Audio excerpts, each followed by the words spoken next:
Bonsoir monsieur. Oui, bonsoir. J'espère que vous allez bien. Oui, ça va très bien. Là où je suis là, donc il n'y a pas de raison que ça n'aille pas parce que je pense que 5 ans, je vous D'accord. Que pensez-vous du candidat? Alors, ce que je pense du candidat, donc Alex Nabajot, puisqu'il faut le citer, c'est lui le candidat, il vient de faire sa déclaration de candidature. C'est une très bonne chose et je viens de l'écouter sur RCI par rapport à son projet, par rapport à, je dirais, sa feuille de route.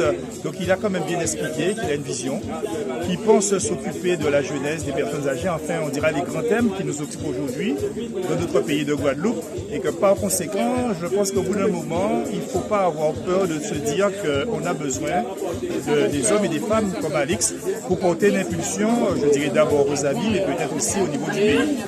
D'accord.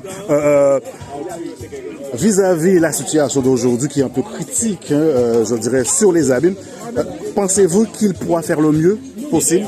Alors, dès lors que je suis ici, physiquement, je suis venu, c'est parce que je pense qu'il fera mieux. Oui. Parce qu'on ne peut pas venir s'afficher publiquement si l'on a l'impression que le candidat qu'on soutient ne peut pas faire mieux. Donc oui, Alex a les capacités de faire mieux. Et puis j'ai bien écouté son discours.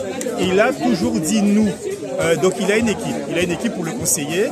Il a une équipe pour lui, pour l'encadrer. Et c'est comme ça que les grands hommes et les grandes femmes réussissent dans la vie dès lors qu'on a une bonne équipe. Et je pense qu'il a cette ambition. Et puis il a fait preuve effectivement de certaines retenues pour vous dire que voilà, je suis là, je donne l'impulsion, mais oui, je ne suis pas seul. Donc je pense qu'il a tout à fait les capacités de réussir. Et il a démontré, comme je le dis, au niveau de son intervention, que ce soit là, ici, au niveau de la maison Nabajot, que ce soit sur RCI, il a un langage qui est clair et il n'y a pas d'ambiguïté dans ses propos. D'accord, je vous remercie en tout cas. Excellent dimanche. Je vous remercie. Bonjour. Bonjour monsieur. Oui, ça va? Bonjour, monsieur Monduc. Vous êtes Monduc? Monduc, vous êtes Monzabim?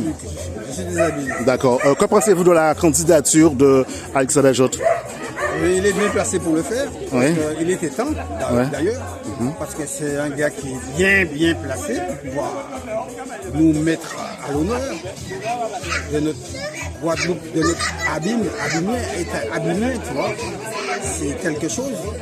Et lui, à la place de M. Jalaton, je le vois bien, il est bien placé. D'accord. Très bien placé. D'accord. Donc, vous étiez là depuis le départ concernant les 5 termes de son discours, concernant avec ces colistiers. Vous avez pensé quoi de cela? Moi, je pense que... Qu'est-ce que vous avez retenu en fin de compte? J'ai retenu une chose. Oui, c'est quoi? C'est qu'il ne va jamais oublier celui qui est démuni ou celui qui est comment dirais-je, SDF ou autre. Il est prêt à aider tous les compatriotes abîmés. Ça, j'ai beaucoup apprécié ça. Et entre autres, la chose qu'il a encore redit, c'est que lui, il est abîmien et son père était déjà à la manette. Et il n'y a rien qui l'a empêché d'être, comment dirais-je, maire des Abîmes. Alors donc, pour moi, c'est un instant vraiment qu'il faut vraiment saisir. Parce que moi, je me mets à sa place, j'aurais fait autant. Parce qu'il est le fils de M. Serge Nabajot, il ne faut pas oublier.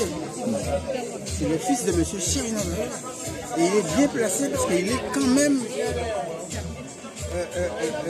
il est... Comment dirais-je? Il est inscrit pour... Il a sa place.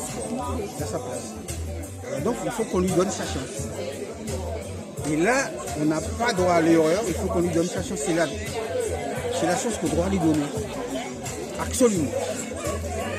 Le béret, je dis bien le béret, c'est-à-dire que je dis à la place de son père, il faut quand même qu'il se représente, qu'il se présente. Ok, on a compris en tout cas, on vous souhaite déjà un bon dimanche et puis à très bientôt. Bonjour. Bel bonjour. Que pensez-vous de la candidature d'Alexa Bajot? Est-ce qu'il faut penser au but de présenter parce qu'il a estimé que ça est important. Oui. Parce qu'il faut poser une alternative. Il faut une deuxième voie, il faut une d'autres voies, il faut une d'autres propositions. D'autres propositions. À penser, c'est choix. Là, on va parler de propositions, c'est-à-dire. On dit proposition, mais aussi on dit alternative. C'est-à-dire qu'il ne faut pas ni un seul choix. Oui. Il y a plusieurs choix. Et il faut que aussi suivre, c'est ça en quelque sorte. Ça veut dire qu'il faut que la population suivre.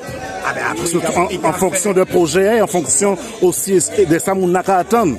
Nous pouvons dire ça comme ça. C'est en fonction de ça qui est proposé. Si ça correspond à besoin à la population, à un moment là, ça, il peut suivre. Enfin, il peut suivre.